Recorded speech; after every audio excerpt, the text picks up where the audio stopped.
ஹரி ஓம்.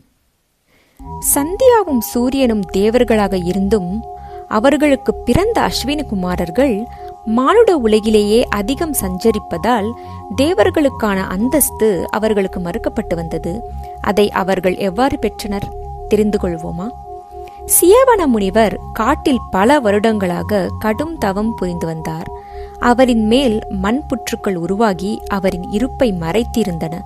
அவ்வழியே தனது தோழிகளுடன் காணாட வந்த அரசிலங்குமாரி சுகன்யா புற்றில் இருந்து ஒளி வீசுவதைக் கண்டு ஒரு குச்சியை வைத்து குத்தினாள்.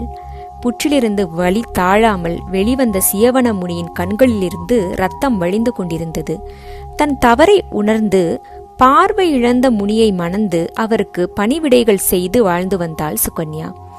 காட்டில் அரசிலங்குமரியையும் முதிர்ந்த முனியையும் கண்ட அஸ்வினி தேவர்கள் சியவன முனியை தங்களின் சக்தியால் இளைஞனாக மாற்றினர். அதற்கு பிரதி உபகாரமாக யாகத்தின் அவியில் அவர்களுக்கு பங்களிக்கப்பட்டதோடு அன்றிலிருந்து தேவர்களுக்கே மருத்துவர்களாகவும் நியமிக்கப்பட்டனர். நன்றி.